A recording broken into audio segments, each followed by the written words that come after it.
Hello, Professor Kitspio and dear classmates. And this is Dina Pan. So very nice to see you here again in the second video presentation about the special individual final examination assignment. And here in this video, I'm gonna summarize the four chapters out of the lesson from integrated business strategy. What I'm gonna summarize about the introducing strategy or the definition of the strategy and the strategic position. The other chapter is about the macro environmental analysis, that is PESTEL analysis, and industry and sector analysis. And last, I'm gonna summarize about the evaluating strategy, VOIO, and feasibility study. So now let's go to the introducing or introduction about the strategy and strategic position. So what does strategy refer to?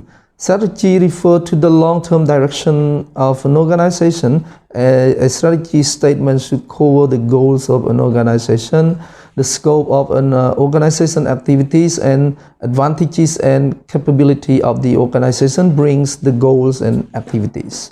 So corporate level strategy that is concerned with an organization overall scope, the business level strategy is concerned with how to compete, and the operational strategy that is concerned with how corporate and business level strategies are actually delivered.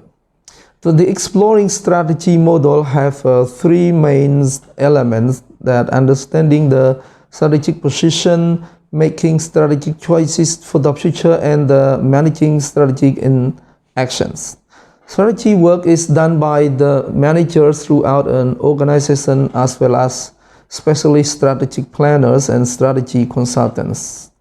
So research on strategy context, content, and process, how the analytical perspective of economics, sociology, and psychology can all provide the practical insights for approaching the strategy issues. And although the fundamental of strategy may be similar, strategy varies by organizational context. For example, a small business, a multinational, or a public sector. And strategic issues are based from variety of perspective as amplified by the strategy lenses of design, experience, variety, and discourse. So if we go to the macro environmental analysis, so how does environmental influence? Environmental influences can be thought of as a layer around an organization, which the outer layer making up the macro environment, the middle layer making up the industry sectors, and the inner layer strategy groups and market segments. And the macro environment can be analyzed in terms of PESTEL that I already presented in my previous video assignment about PESTEL, or we can call it PESTOL, and formally PES analysis. And P stands for political, E stands for economic, and S social, T technological, and another E is ecological, and last one L legal factors. So microenvironmental tends to be focused according to different levels of uncertainty, from insight point through ranges to multiple features. So a PESTEL analysis have identified the key drivers of change we need to address in strategy. Alternative scenario can be constructed around key drivers. Okay, and to the third chapter, I'm gonna summarize about the industry and sector analysis. So related to environment, the environment influence chooses to closest to an organization includes the industry or sector. So industry and sectors can be analyzed in terms of Porter's 5 forces: barriers to entry, substitutes, buyer power, supplier power, and rivalry. Together with the complementars and network effects, this determine industry or sector attractiveness and possible ways of managing strategy. So industries and sectors are dynamic, and the changes can be analyzed in terms of industry life cycles and comparative 5 forces rather plus. So within the industry, strategy groups analysis and market segment analysis can help identify strategy gaps or opportunities. And the other strategy is about the blue ocean and the red ocean strategy. What is blue and what is red, and which one that we should apply and practice in our strategy? So blue ocean strategies are a means of avoiding from hard competing. And in order to develop the blue ocean strategy, we need to be very creative, honestly, because they need to find something new that your competitor would not catch up with you. And red ocean strategy, so red is referred to the blood. That means in the oceans, the big fish, the light fish eat the medium, and the medium gonna eat the small fish. So it's the same like in business. So the red ocean, normally we have the very many similar rivals and how profitability and can be analyzed with the strategy canvas.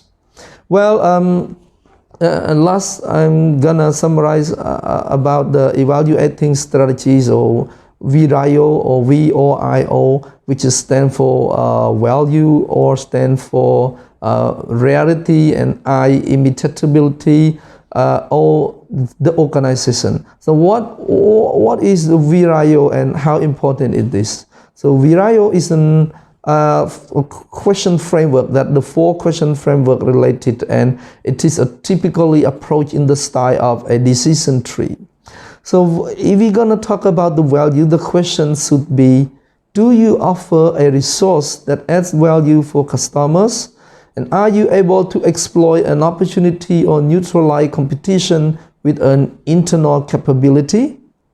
If the answer is no, you are at a competitive advantage and need to reassess your resources and capability to uncover value.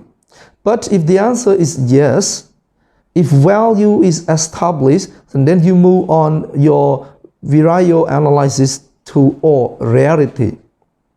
So rarity, we're gonna raise up another question. For example, do you control scarce resources or capabilities?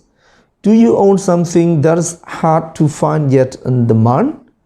If the answer is no, so you have value but lack rarity, putting your company in a position of competitive parity. Your resources are valuable, but common which makes competing in the marketplace more challenging, but not impossible.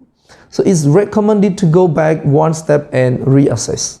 However, if the answer is yes, with value and rarity identified, so your next hurdle is I, imitatability.